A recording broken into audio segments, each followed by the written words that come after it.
Hello guys, welcome back to Pakistani reaction. सलाम, नमस्ते, सत श्री अकाल। तो गाइस, मैं हूं रॉक्सन। मैं हूं रोमा। उम्मीद करते हैं आप लोग बहुत मजे से होंगे, अपनी जिंदगी को एंजॉय कर रहे हो। हमारी दुआएं, हमारा प्यार आप लोगों के साथ है और आप लोग भी अपना प्यार हमारे साथ शेयर करें, हमारे चैनल को सब्सक्राइब करें और बेल आइकन को प्रेस करें ताकि हर नए आने वाली वीडियो आप तक पहुंचे।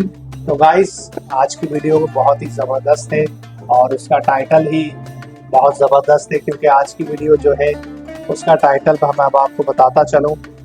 आज की वीडियो का टाइटल है Delhi airport to launch India's first air train by 2027। तो गाइस, इंडिया की फर्स्ट एयर ट्रेन लॉन्च होने जा रही, जो कि हवा में फ्लाई होगी। हवा में फ्लाई होगी, बिल्कुल नाम से तो इसी तरह कि हवा में उड़ेगी। तो बाकी ये वीडियो में देखते हैं कि ये हवा में उड़ती है या ट्रैक पे चलती है। तो चलिए गाइस, वीडियो को शुरू करते हैं। Let's start.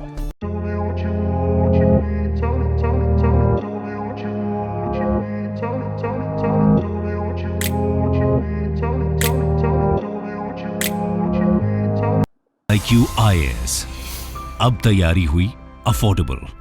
नमस्कार दोस्तों, क्या आपने रिसेंटली खबर सुनी है कि दिल्ली में भारत का पहला एयर ट्रेन आने वाला है। या आप देख सकते हो खबर, Delhi airport to get India's first air train will connect terminal 1 with terminal 2 and 3। और इसी के बारे में हम डिटेल से चर्चा करेंगे कि आखिरकार एयर ट्रेन होता क्या है, इसकी कॉस्ट कितनी आएगी, क्या सुविधाएं होंगी, काफ़ी कुछ आपको जानने को मिलेगा। चलिए आगे बढ़ते हैं, लेकिन उससे पहले मैं आप सबको बता दूं कि आप में से जो भी लोग 2025 की यूपीएससी की तैयारी कर रहे हैं, हमारा जो आखिरी प्रतिज्ञा प्लस बैच है, इसको आप सबसे कम दाम पर ले सकते हैं by using the code Ankit live to get maximum discount. और इसका जो लिंक है वो कमेंट सेक्शन में दिया हुआ है। लेकिन इसकी सबसे खास बात यह है, अगर आप ये बैच ज्वाइन करते हो और 2025 का सिर्फ अगर आप प्रीलिम्स भी क्रैक कर लेते हैं तो पूरा का पूरा फीस आपका रिफंड कर दिया जाता है। और इसके अलावा अगर आप एमसीक्यूज अटेम्प्ट करना चाहते हैं तो मेरे इंस्टा पेज पर जाइए, वहां पर स्टोरीज में जितने भी एमसीक्यूज हैं उसको भी आप अटेम्प्ट कर पाएंगे। तो चलिए शुरुआत करते हैं और सबसे पहले ये देखते हैं कि एग्जैक्टली हो क्या रहा है। देखिए, अगले कुछ सालों के अंदर बताया जा रहा है कि जो दिल्ली में एयरपोर्ट है, एंड आई एम श्योर कि आप में से जिन लोगों ने भी दिल्ली के एयरपोर्ट को एक्सपीरियंस किया होगा, कभी आपने दिल्ली से फ्लाइट पकड़ी होगी, तो आई एम श्योर आपने देखा होगा टिकट पे पहले आप इंश्योर करते हैं कि वो टर्मिनल कौन सा है, क्या वो फ्लाइट टर्मिनल 1 से जा रही है, क्या 2 से जा रही है, क्या फिर वो 3 से जा रही है। इनफैक्ट मैं आपको मैप के थ्रू दिखाता हूं, ये आप देख सकते हैं, ये दिल्ली एयरपोर्ट है। तो यहां पर क्या है ना कि किस टर्मिनल से जा रही है बहुत इंपॉर्टेंट हो जाता है और इस चक्कर में कई लोगों की फ्लाइट भी मिस हो जाती है। तो यहां पर अगर आप देखोगे तो ये है आपका टर्मिनल 1, ठीक है। उसके बाद यहां पर लेफ्ट साइड में अगर आप देखोगे तो यहां पर आपको टर्मिनल 3 देखने को मिलेगा और उसी के पास टर्मिनल 2 है। मतलब टर्मिनल 3 और 2 एकदम बगल में ही है। लेकिन टर्मिनल 1 जाने के लिए अक्सर लोग जो है यहां पर डीटीसी की जो बस होती है उसको पकड़ते हैं। वहां से रेगुलर जो सर्विस है वो प्रोवाइड की जाती है एयरपोर्ट के टर्मिनल चेंज करने के लिए। लेकिन कई बार उसमें बहुत ज़्यादा प्रॉब्लम्स होता है, लोगों को समझ नहीं आता, बाहर जाना पड़ता है, दिक्कत होती है। तो इन सारी दिक्कतों को खत्म करने के लिए आप देख सकते हो यहां पर Delhi international airport limited dial, basically ये जीएमआर ग्रुप के द्वारा लेड किया जाता है और इसकी देखभाल इसी डायल के द्वारा ही देखी जाती है। उनके द्वारा ये सोल्यूशन लाया गया है कि यहां पर देश का पहला जो एयर ट्रेन है उसको लाया जाएगा इस टर्मिनल पे। मतलब इस दिल्ली एयरपोर्ट पर ये जो एयर ट्रेन है वो दौड़ा करेगी। और इसके लिए यहाँ पर जो डायल है, जीएमआर ग्रुप है, उन्होंने एयरपोर्ट दे फ्रांस, जो उनकी फ्रेंच पार्टनर है एयरपोर्ट्स दे पेरिस, उनके साथ मिलकर इसको बनाने की कोशिश की जा रही है। यहाँ पर आप देख सकते हैं, बताया यह जाता है कि दिल्ली दुनिया का one of the busiest airport है। तो ऑब्वियस सी बात है, इस तरह का प्रोजेक्ट अगर दिल्ली एयरपोर्ट पर आता है तो पैसेंजर्स को नेविगेट करने में, एक टर्मिनल से दूसरे टर्मिनल जाने में काफ़ी आसानी हो जाएगी और एक ये रिवोल्यूशनरी की तरह होगा। यहाँ पर फास्टर, एफिशिएंट और स्ट्रेस फ्री एक्सपीरियंस लोगों को मिल पाएगा। लेकिन पहला क्वेश्चन यहाँ पर यह आता है कि आखिरकार ये एयर ट्रेन होती क्या है, क्योंकि कई लोग ये सोच सकते हैं इसके नाम से एयर ट्रेन का मतलब कुछ हवा में कुछ इस तरह की चीज़ें चलेगी, कुछ क्या होगा आखिरकार। देखो, ऐसा कुछ नहीं है। नॉर्मली आपने जो मेट्रो ट्रेन टाइप देखा है ना, उसी प्रकार का होता है। इसको स्काई ट्रेन भी कहते हैं। ग्लोबली अगर आप दुनिया में देखोगे बहुत जगहों पर, मुझे याद है कुछ साल पहले जब मैं दुबई गया था तो वहां यहाँ पर भी टर्मिनल पर एक टर्मिनल से दूसरे टर्मिनल जाने के लिए यहाँ पर जो ट्रेन है उसका सहायता लेना पड़ता है, ये स्काई ट्रेन का। तो ये बेसिकली अगर आप देखिए तो जो पूरा सिस्टम वर्क करता है it is based on monorail. मतलब एक्चुअली आपने कई बार देखा होगा, एक तो जो दिल्ली में मेट्रो चलती है उसमें पटरी होती है, नॉर्मल जो रेलवे लाइन होता है उस प्रकार का, लेकिन मोनोरेल का मतलब एक ही ट्रैक पर जो मेट्रो है इस तरह की वो चलती है, तो ये मोनोरेल की तरह होता है। और एयर ट्रेन का मेन गोल ये होता है, मेन मकसद होता है कि पैसेंजर्स को एक टर्मिनल से दूसरे टर्मिनल ले जाया जा सके स्मूथर मैनर में, उनको कोई प्रॉब्लम ना आए। यहाँ पर अगेन आप देख सकते हैं बताया जा रहा है कि दिल्ली में जो एयर ट्रेन बनेगा वो उसका टोटल डिस्टेंस करीब 7.7 किलोमीटर होने वाला है एंड इसमें टोटल 4 स्टॉप होंगे, टर्मिनल 2, 3, टर्मिनल 1, एरो सिटी और कार्गो सिटी। देखिए आप में से जो लोग दिल्ली में रहते हैं या फिर आसपास रहते हैं आपको पता भी होगा कि एरो सिटी एक बहुत इंपॉर्टेंट हब बन गया है। ये आप देख सकते हैं यहाँ पर एयरपोर्ट है, टर्मिनल 2 है, 3 है, ये टर्मिनल 1 हो गया। तो ये जो एरो सिटी यहाँ पर बहुत सारे hotels, luxurious hotels, malls type के भी वहाँ पर लोग जाते हैं, पार्टी करते हैं। तो खैर यहाँ पर बेसिकली बताया जा रहा है टोटल 4 स्टॉप बनेंगे। एक तो टर्मिनल 2 और 3 के लिए एक सिंगल स्टॉप होगा।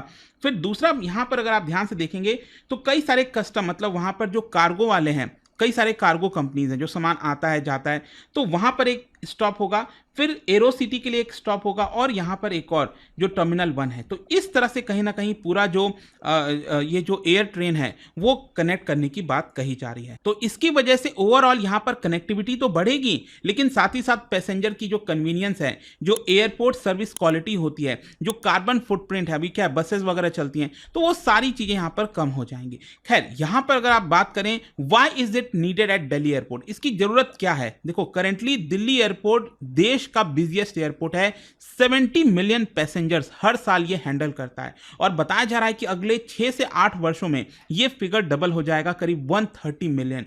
और इस टोटल पैसेंजर्स में अगर आप देखोगे तो इसमें से 25% पैसेंजर्स होते हैं ऐसे जिनको जो ट्रांजिट फ्लायर्स होते हैं, मतलब वो दिल्ली उतरते हैं फिर यहाँ से दूसरी फ्लाइट पकड़ते हैं, तो उनको टर्मिनल कई बार चेंज करना पड़ता है। तो ऐसे 25% पैसेंजर्स हैं, तो उनके लिए बहुत ज़रूरी हो जाता है इस तरह की सुविधा लाना। और कहीं ना कहीं जो जिस प्रकार से ट्रैफिक बढ़ रहा है, वॉल्यूम बढ़ रहा है लोगों का, ये कहीं ना कहीं आगे चलकर काफ़ी फायदा देने वाला है। अब क्वेश्चन यहाँ पर यह है कि ये रेडी कब तक हो जाएगा? देखो बताया जा रहा है कि इसका जो पूरा टेंडर है, जो बिडिंग वगैरह होता है, वो अक्टूबर-नवंबर में रिसीव होगा और जो विनर है वो कई सारे बेसिस पर तय किया जाएगा। एक तो कॉस्ट कितना लग रहा है उसको बनाने का, फिर दूसरा क्या वो रेवेन्यू शेयरिंग मॉडल पर होगा, मतलब जब आप ये यूज़ करोगे ट्रेन को, एयर ट्रेन को, तो हो सकता है आपको कुछ चार्जेस देने हो, तो क्या वो सरकार के साथ, किसके साथ शेयर होगा रेवेन्यू? इसके अलावा यहाँ पर क्या वायबिलिटी गैप फंडिंग करनी होगी, पूरा प्रोजेक्ट का जो कॉस्ट है क्या वो फंड करेगी सरकार, क्या होगा?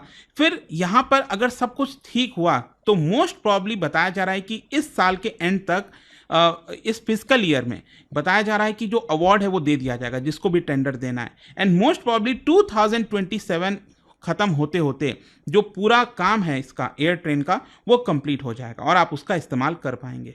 और ये सारा जो प्रपोजल है, टाइमलाइन है, बताया जा रहा है कि सरकार के साथ, यूनियन एविएशन मिनिस्ट्री के साथ शेयर किया गया है डायल के द्वारा, जो दिल्ली इंटरनेशनल एयरपोर्ट लिमिटेड है, अथॉरिटी है, उनके द्वारा। खैर यहाँ पर अगेन एक चीज़ मैं आपको और बताता हूँ, ये अभी जो मैंने आपको बताया इसमें टोटल 4 स्टॉपेज होंगे। यहाँ पर एक और दूसरा ऑल्टरनेटिव भी बताया जा रहा है जिसमें 6 स्टॉपेज हो सकते हैं। बेसिकली क्या है ना कि जो भी मैंने आपको मैप दिखाया था, यहाँ पर एरो सिटी में और ज़्यादा इसको घुमाकर, मतलब होटल्स के लिए जो है इस तरह की 2 स्टॉप और ऐड करने की बात कही जा रही है। टर्मिनल 1, टर्मिनल 2, 3, एरो सिटी, और यहाँ पर 2 स्टॉप और अगर ऐड हो जाए होटल्स के लिए और ऑफिस के लिए तो टोटल 6 स्टॉप हो जाएंगे। लेकिन इसका जो टोटल लेंथ है वो अभी क्या है कि प्रेजेंट वाला जो रूट है उसमें 7.7 किलोमीटर का है, लेकिन नए वाले ऑल्टरनेटिव में बताया जा रहा है इसमें टोटल 8 किलोमीटर का रूट होगा।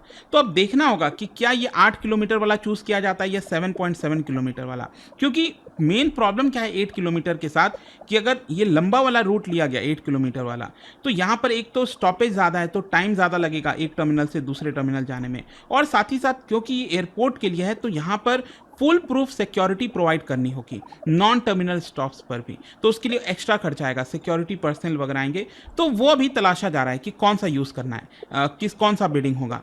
खैर यहाँ पर फाइनली क्वेश्चन है कि इसका टोटल लागत कितना आएगा, कॉस्ट कितना आएगा। देखो यहाँ पर बताया जा रहा है कि करीब 35 करोड़ करोड़ रुपए का खर्चा आने 3500 वाला है। लेकिन सरकार ने यहाँ पर 3500 साफ साफ कह 3500 दिया है कि देखिए आप कोई भी डेवलपमेंट फी अभी पैसेंजर से नहीं लेंगे। मतलब जब तक ये पूरा प्रोजेक्ट कंप्लीट नहीं हो जाता और जब तक पैसेंजर्स इसका इस्तेमाल करना स्टार्ट नहीं कर देते, तब तक आप पैसेंजर से कोई भी एक्स्ट्रा फीस नहीं लेंगे। अब मैं ये किसकी बात कर रहा हूँ, देखो जब भी आप एयरपोर्ट पर कोई टिकट वगैरह लेते हैं किसी एयरलाइन का, तो उसमें वहाँ पर कई सारे चार्जेस भी होते हैं, जैसे यूज़र डेवलपमेंट फी, जो फ्लाइट होती है उसको पार्किंग करनी होती है, एयरपोर्ट की सर्विसेज आप इस्तेमाल करते हो तो उसका आपको चार्जेस देना होता है, यूज़र डेवलपमेंट फी। तो कई बार क्या होता है कि यूज़र डेवलपमेंट फी में ही इस तरह के जो कॉस्ट हैं वो ऐड कर दिए जाते हैं। फॉर एग्जांपल मैं आपको बताता हूँ, मुंबई एयरपोर्ट ने क्या किया था 2016 से 2023 में, अगर आप कोई भी टिकट मुंबई की है, अगर आपकी मुंबई से फ्लाइट ले रहे हो या फिर लैंड कर रहे हो, तो वहाँ पर डोमेस्टिक पैसेंजर्स के लिए 20 रुपये ऐड किया जाता था और इंटरनेशनल पैसेंजर्स के लिए 120 रुपीज़, क्योंकि यहाँ पर जो आपका मेट्रो की सर्विसेज है उसको वहाँ के एयरपोर्ट पर लाया गया था, इसी की वजह से ये चार्जेस लिए जा रहे थे। तो यहाँ पर कॉस्ट बढ़ जाता है, आपका फ्लाइट का टोटल कॉस्ट बढ़ जाता है। लेकिन सरकार ने कहा है कि जब तक ये बनकर तैयार नहीं हो जाता तब तक आपको कोई भी कॉस्ट नहीं लेना है। वैसे मैं आपको बता दूं, दुनिया भर में अगर आप देखिए तो यहाँ पर इस तरह की जो सर्विसेज होते हैं वो फ्री ऑफ कॉस्ट होता है। जैसे कि मैं दुबई में जो मैं आपको बता रहा था एग्जाम्पल, तो मैंने भी वहाँ से जब ये लिया था स्काई ट्रेन या फिर एयर ट्रेन, तो उसके लिए मुझे आई डोंट थिंक कि मुझे कोई पे करना पड़ा था उसके लिए, that was free of cost. तो यहाँ पर भी हो सकता है कि जब इसका टोटल कॉस्ट निकल जाएगा तो इसको भी फ्री कर दिया जाएगा, वो तो समय बताएगा यहाँ पर। बट आई होप कि इस वीडियो के माध्यम से ये जो पहले एयर ट्रेन की बात कही जा रही है वो आपको समझ में आ गया होगा। और जाने से पहले एक इंटरेस्टिंग क्वेश्चन आप सभी के लिए, क्या बता सकते हैं समय समय पर जो एक्सचेंज कंट्रोल मैनुअल ये रिलीज किया जाता है, basically it is in context with foreign exchange in India, इससे रिलेटेड एक मैनुअल रिलीज़ किया जाता है, एक्सचेंज कंट्रोल मैनुअल। ये किसके द्वारा रिलीज़ होता है आपको बताना है इन चारों में से। इसका राइट आंसर आप सबको पता है, मेरे इंस्टाग्राम पर तो मिलेगा ही, वहाँ पर अगर आप नहीं हो कोई बात नहीं, टेलीग्राम से ले सकते हैं इसका सही उत्तर। मैं कई सारे जो MCQs हैं वो यहाँ पर स्टोरीज़ में डालता रहता हूँ। अगर आपको PDF चाहिए तो टेलीग्राम पर आइए, अलग अलग सोशल मीडिया पर आप जुड़ पाओगे। और जैसा मैंने आपको बताया, अगर आप UPSC की तैयारी कर रहे हैं, कोई भी बैच चाहते हैं, you can simply use this code Ankit live to get maximum discount. And I hope की वीडियो आपको पसंद आया होगा। मिलता हूँ आपसे next time, till then thank you very much, see you soon. तो गाइज ये थी एयर ट्रेन, जो कि जब पिक्चर देखी तो कैसा लग रहा था, अमेजिंग, अमेजिंग लग रहा था। और ये लग रहा था कि ट्रेन जो है हवा में फ्लाई कर रही है। हाँ, नाम जो है वो इस तरह का था। और बाकी ये जब वीडियो देखी तो पता चला कि ये ट्रेन जो है वो मेट्रो ट्रेन की तरह ही होगी, जो कि सिर्फ एयरपोर्ट के लिए यूज़ होगी, एक टर्मिनल से दूसरे टर्मिनल जाने तीसरे के लिए। टर्म और इसके 3 टर्मिनल है, तीनों टर्मिनल्स के लिए। इसके अलावा एरो सिटी के लिए यूज़ होगी। एरो सिटी भी बहुत ज़बरदस्त जगह है जहाँ पे होटल्स और ऑफिसेस वगैरह हैं। पूरा जो है वो यूरोप की तरह है। हमने उस पर वीडियो भी की हुई है, रिएक्शन किया हुआ है। अगर आपको वो वीडियो देखने हो तो मैं डिस्क्रिप्शन में लिंक दूंगा उसका, आप देख सकते हैं। और इसके अलावा ये कि ये दुबई की तरह, जैसे उन्होंने वीडियो में भी बताया, दुबई, सिंगापुर, इस तरह की जो मेट्रो है वहाँ ऑलरेडी चल रही है। दुबई में तो मैंने खुद ने भी यूज़ की है, ट्रैवल किया है इसमें।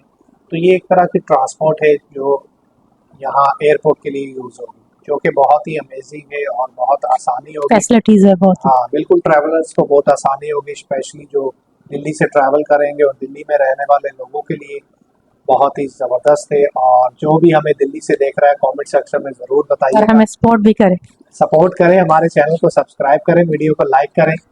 और उम्मीद करते हैं आपको ये रिएक्शन पसंद आया होगा। और आज के लिए इतना ही। हंसते रहिए, मुस्कुराते रहिए, फिर मिलेंगे नेक्स्ट वीडियो में। तब तक के लिए बाय बाय।